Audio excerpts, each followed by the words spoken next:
Hello दोस्तों, मैं आपका साथी शिक्षक ओम प्रकाश कुमार आज एक नए वीडियो लेक्चर के साथ उपस्थित हूं। आज मैं आप लोगों को बताने वाला हूं जो क्लास 10th साइंस का जो सबसे महत्वपूर्ण चैप्टर 3 है। चैप्टर 3 धातु और अधातु। धातु और अधातु में प्रमुख अंतर को आज हम लोग स्पष्ट रूप से जो वीडियो लेक्चर में देखेंगे और समझेंगे कि इसमें जो है कहाँ कहाँ से जो ऑब्जेक्टिव प्रश्न आते हैं और कहाँ कहाँ से बड़ा प्रश्न इसमें उठ सकता है। तो चलिए बिना लेट किए हुए हम लोग आगे देखते हैं और इसमें प्रमुख अंतर को समझते हैं। इसको आप लोग नोट भी कर सकते हैं। तो धातु और अधातु में जो प्रमुख अंतर है इसको दो गुण के आधार पर हम लोग बांट सकते हैं, एक भौतिक गुणधर्म और एक है रासायनिक गुणधर्म। तो चलिए पहले हम लोग देख लेते हैं कि भौतिक गुणधर्म में क्या क्या अंतर है, इसके भौतिक गुणों में क्या क्या अंतर है। तो धातु का जो प्रमुख गुण है वह है पहला है चमक। धातु में जो है चमक होना चाहिए। यदि धातु में चमक होता है लेकिन अधातु में चमक नहीं होता है। इसके साथ साथ इसका अपवाद, जिससे धातु जो भी होता है वह चमकीला होता है, वह चमकता है, उसको रगड़ने के बाद उसमें लाइट आ जाता है। लेकिन अधातु में ऐसा नहीं होता है। लेकिन इसके अपवाद है आयोडीन। इसके और जो धातु और अधातु में अंतर जो है वह है कठोरता। धातु कठोर होता है, वह ठोस अवस्था में पाया जाता है। लेकिन कुछ ऐसे भी धातु है जो ठोस अवस्था में नहीं पाया, जैसे मरकरी, ये जो है द्रव अवस्था में पाया जाता है। गैलियम और सीजियम, गैलियम और सीजियम ठोस अवस्था में तो पाया जाता है, लेकिन जैसे इसको हथेली पर हम लेते हैं तो क्या होता है, एकदम उसका वह गलना शुरू हो जाता है, यानी इसका गलनांक जो है बहुत कम पाया जाता है। समानतः धातु का जो गलनांक और द्रवनांक होता है वह बहुत उच्च होता है, लेकिन गैलियम और सीजियम के केस में उसका गलनांक और जो है बहुत निम्न होता है। इसके अलावा कठोरता का जैसे हम बात किए कि धातु जो है कठोर होता है, लेकिन लिथियम यहाँ पर देखिए घेरा हुआ है, लिथियम, सोडियम और पोटेशियम, ये धातु होते हुए भी ये बहुत मुलायम होता है दोस्तों। और ये इतना मुलायम होता है, इतना मुलायम होता है कि जिस तरह से साबुन को हम एकदम काट सकते हैं चाकू से, उसी प्रकार से लिथियम, सोडियम और पोटेशियम को भी हम आसानी से चाकू से काट सकते हैं।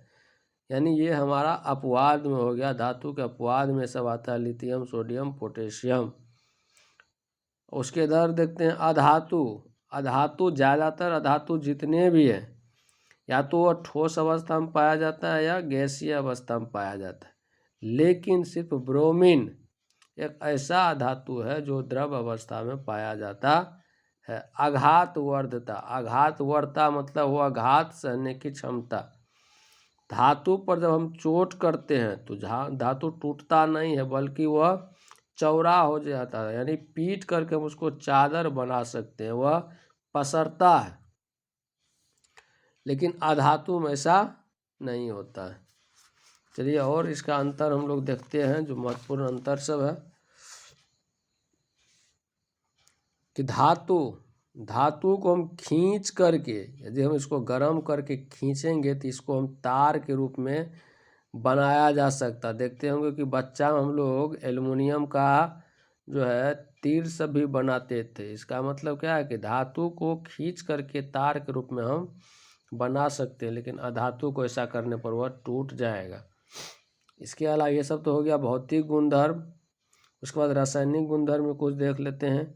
रासायनिक गुणधर्म है कि धातु को जब हम ऑक्सीजन से रिएक्शन कराएंगे तो यानी धातु का जो ऑक्साइड होगा वह क्षारीय प्रकृति का होता है, लेकिन अधातु का जो ऑक्साइड होगा वह अम्लीय प्रकृति का होता है। तो ये हो गया रासायनिक और भौतिक गुणधर्म। इसके अलावा भी इसमें बहुत सारा, इस टॉपिक में बहुत सारा महत्वपूर्ण प्रश्न है, जहाँ से एक नंबर के लिए जो आता है कि धातु का जल के साथ अभिक्रिया। ये बहुत बहुत महत्वपूर्ण टॉपिक्स है। ये धातु का जल के साथ अभिक्रिया, ये जो हमारा ये टॉपिक है ये बहुत महत्वपूर्ण है। यहाँ से बार बार प्रश्न आता है बोर्ड में, एक नंबर के लिए 3-4 क्वेश्चन है, इसमें से एक क्वेश्चन पूछ देता है। इसमें ये पूछता है कि कौन कौन धातु जो ठंडे जल के साथ अभिक्रिया करता है, कौन गर्म जल के साथ अभिक्रिया करता है, कौन भाप के साथ, और कौन जल के साथ अभिक्रिया बिल्कुल नहीं करता है। इसको याद रख लेना है कि ये सोडियम पोटेशियम ये ठंडे जल के साथ ही अभिक्रिया करता है। ठीक है, ठंडे जल के साथ भी ये अभिक्रिया कर लेता है।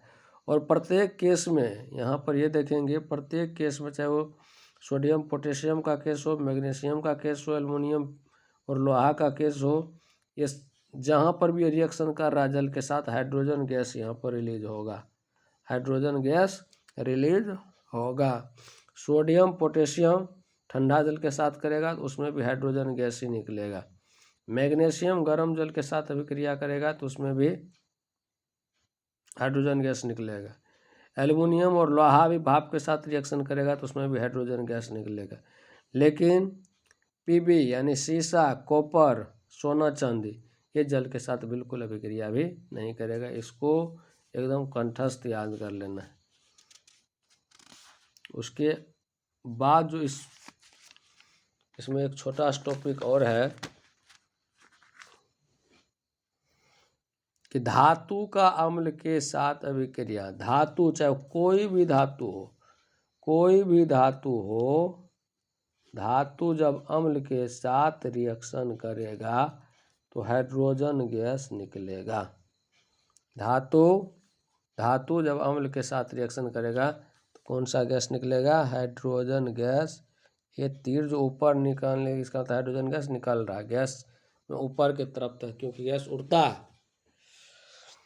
इसके अलावा इसमें एक चीज़ जो बहुत महत्वपूर्ण चीज़ है, इस यहाँ पर इसमें घुमा करके क्वेश्चन आ सकता है कि धातु जिस तरह देगा कि धातु अम्ल के साथ रिएक्शन करेगा तो हाइड्रोजन गैस निकलेगा, लेकिन इसी में यदि दे देगा कि नाइट्रिक अम्ल जब धातु के साथ रिएक्शन करता है ना तो ये हाइड्रोजन गैस नहीं निकलता है, क्योंकि ये प्रबल ऑक्सीकारक है, ये जल बना देता है हाइड्रोजन को। ये क्या है? प्रबल ऑक्सीकारक है। नाइट्रिक अम्ल प्रबल ऑक्सीकारक है, ये हाइड्रोजन को जल में बदल देता है। तो धातु जितना भी धातु रहेगा अम्ल के साथ हाइड्रोजन गैस बनाएगा, लेकिन नाइट्रिक अम्ल सिर्फ ऐसा अम्ल है जो धातु के साथ रिएक्शन करने के बाद हाइड्रोजन गैस बनाएगा। परंतु यहाँ पर एक चीज़ और याद रखना है, लेकिन यही नाइट्रिक अम्ल जब मैग्नीशियम या मैग्नीज के साथ रिएक्शन करेगा, देखिए बहुत बहुत महत्वपूर्ण है ये, तो यहाँ पर भी हाइड्रोजन गैस ही निकलेगा। देखिए ये तीनों चीज़ एक दूसरे से कंट्राडिक्शन हो रहा। यहाँ पर बोले कि धातु अम्ल के साथ रिएक्शन करेगा तो हाइड्रोजन गैस निकलेगा, लेकिन नाइट्रिक अम्ल यदि धातु के साथ, इसके अलावा मैग्नीशियम और मैग्नीज को छोड़ा करके किसी भी धातु के साथ यदि ये रिएक्शन करेगा नाइट्रिक अम्ल तो जल बनाएगा, लेकिन नाइट्रिक अम्ल जब मैग्नीशियम और मैग्नीज के साथ रिएक्शन करेगा तो हाइड्रोजन गैस निकलेगा। इसको आप लोग याद कर लीजिएगा बहुत अच्छे तरीके से। आज का लेक्चर यहीं पर समाप्त। यदि ये वीडियो अच्छा लगा हो, समझ में आया हो तो इसे लाइक करें, सब्सक्राइब करें और शेयर करें। धन्यवाद। Good night.